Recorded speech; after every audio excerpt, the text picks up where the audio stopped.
ಇನ್ನೊಂದು ನಿನ್ನೆ D K Shivakumar ಅವರು ಪ್ರೆಸ್ ಮೀಟ್ ಮಾಡ್ತಾರೆ ಬಿಡದಿ ಟೌನ್ಶಿಪ್ ವಿಚಾರಕ್ಕೆ ಸಂಬಂಧಪಟ್ಟ ಈ ವೇಳೆ ಒಂದು ಗಂಭೀರವಾಗಿರ್ತಂತ ರಾಜ್ಯದ ಸಿಎಂ ಆರೋಪ ಮಾಡ್ತಾರೆ. ನನ್ನನ್ನು ಜೈಲಿಗೆ ಕಳಿಸೋದಕ್ಕೆ ಎಲ್ಲ ರೀತಿಯ ಪ್ರಯತ್ನ ಎಲ್ಲ ರೀತಿಯ ಸಿದ್ಧತೆ ನಡೀತಾ ಇದೆ. ನೋಡಿ, ಜೈಲಿಗೆ ಯಾರು ಬೇಕಾದವ್ರನ್ನ ಕಳಿಸ್ಲಿಕ್ಕಾಗೋದಿಲ್ಲ.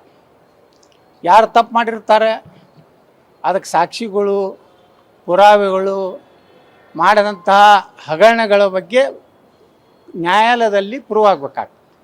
ಆ ಪ್ರೂವ್ ಆದರೆ ಯಾರಿದ್ರೂ ಹೋಗ್ಬೇಕು. ಈಗ ಪ್ರಧಾನಮಂತ್ರಿಗಳೇ ನಾಳೆ ಅಮೆಂಡ್ಮೆಂಟ್ ತರ್ತಾ ಇದ್ದಾರೆ. ಯಾರು ಪ್ರಧಾನಮಂತ್ರಿ ಆದವರು ಬರೀ 30 ದಿವಸ ಜೈಲಿನಲ್ಲಿದ್ದರೆ ಅವರು ಪ್ರಧಾನಮಂತ್ರಿ ಆಟೋಮೆಟಿಕಲಿ ಪ್ರಧಾನಮಂತ್ರಿ ಹೋಗ್ಬೇಕನ್ನೋಂಥದ್ದು ಪ್ರಧಾನಮಂತ್ರಿ ನರೇಂದ್ರ ಮೋದಿಯವರು ತರ್ತಾ ಇದ್ದಾರೆ.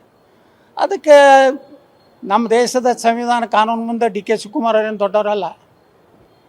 ಜೈಲಿಗೆ ಹೋಗೋದು ಬರ್ತಂದ್ರೆ ಹೋಗ್ಬೋದು, ಕಾನೂನಿನ ಇದರಲ್ಲಿ ಉಳಿಬೋದು.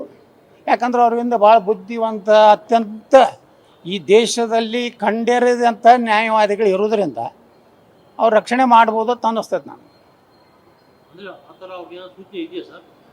ಸೂಚನೆ ನೋಡ್ರಿ, ಈಗ ನನಗೆ ಏನೋ ನಾ ಮಾಡಿದ್ದು ತಪ್ಪಿತ್ತಂದ್ರೆ ಸ್ವಲ್ಪ ನನಗೂ ಭಯ ಇದ್ದೇ ಇರ್ತೈತೆ.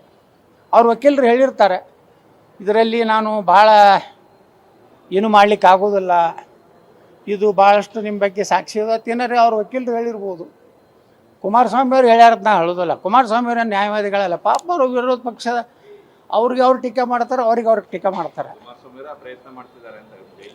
ನೋಡ್ರಿ, ಯಾರು ಪ್ರಯತ್ನ ಮಾಡಿದ್ರೆ ಈಗ ನನಗೂ ಪ್ರಯತ್ನ ಎಷ್ಟು ಮಾಡ್ತಾರೆ. ನಮ್ಮ ಕಾಂಗ್ರೆಸ್ನವರು BJPಯ ವಿಜೇಂದ್ರ ಕೂಡಿ ಜಾಯಿಂಟ್ ಪಾರ್ಲಿಮೆಂಟ್ರಿ ಕಮಿಟಿ ಅಂತ ಕರೀತಾರೆ, JPC ಅಂತ.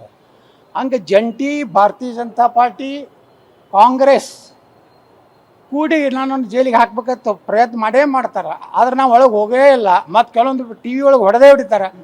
ಯತ್ನಾಳಿಗೆ ವಾರಂಟ್ ಇಶ್ಯೂ, ಶೀಘ್ರದಲ್ಲಿ ಜೈಲಿಗೆ ಹೊಡೆದೇ ಹೊಡಿತಾರೆ. ಮತ್ತು ಹೊರಗೆ ನಾನು ನಿಮ್ಮ ಮುಂದೆ ಸ್ಟೇಟ್ಮೆಂಟ್ ಕೊಟ್ಕೊತ ಅಡ್ಡಾಡ್ತೇನೆ. ಹಂಗೆ ಎಲ್ಲರೂ ಜೈಲಿಗೆ ಹಾಕ್ಲಿಕ್ಕೆ ಆಗೋದಿಲ್ಲ.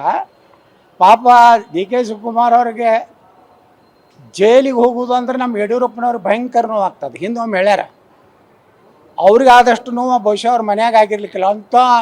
ಅವ್ರು ಹೋಗಿದ್ರಲ್ಲ ನಡ್ಬರ್ಕ, ಯಾವುದ್ರ ಅದು ಏನು ಮೇಕೆದಾಟು ಸಲ ಹೋಗಿದ್ರಲ್ಲ ಜೈಲಿಗೆ. ಅದು ಅನ್ನೋದಿಲ್ಲರಪ್ಪ, ಮೇಕೆದಾಟು ಅವರು ಮನಿಲ್ಯಾಂಡ್ರ ಮಾಡೋ ಪೈಕಿ ಅಲ್ಲ. ಅವರು ಅವಾಗ ಹೆಚ್ಚು ನೋವು ಈ ಕರ್ನಾಟಕದಾಗ ಯಾರಿಗಾರು ಆಗಿದ್ರೆ ಅವತ್ತಿನ ಮುಖ್ಯಮಂತ್ರಿ ಯಡಿಯೂರಪ್ಪ. ಈಗೇನಾರು ನೋವು ಆದರೆ ಮತ್ತು ವಿಜೇಂದ್ರಗೆ ನೋವು ಆಗ್ತದೆ, ನಮಗೇನು ಆಗೋದಿಲ್ಲ. ಇವ್ರು ಯಾರು ಜೈಲಿಗೆ ಹೋದ್ರು ನಮಗೇನು ನೋವು ಆಗೋದಿಲ್ಲ, ನಾವು ಜೈಲಿಗೆ ಹೋದ್ರೂ ನಮ್ಗೆ ನೋವು ಆಗೋದಿಲ್ಲ. ಯಾಕಂದ್ರೆ ನಾವೇನು ಅಂತ ಹಗರಣ ಮಾಡಿಲ್ಲ. ಕುಮಾರಸ್ವಾಮಿ ಯಾಕೆ ಮಾಡ್ತಾರೆ ಹೇಳ್ರಿ ನೋಡೋಣ. ಕುಮಾರಸ್ವಾಮಿ ಅವ್ರನ್ನ ಸುಮ್ಮನೆ ತೊಗೊಂಡು ಸಿಗ್ಬಿಡ್ತಾರೆ. ಅವ್ರು ಕೇಂದ್ರ ಮಂತ್ರಿ ಆಗ್ಯಾರ, ಅದಕ್ಕೆ ಜೈಲಿಗೆ ಕಳಿಸ್ತಾರೆ.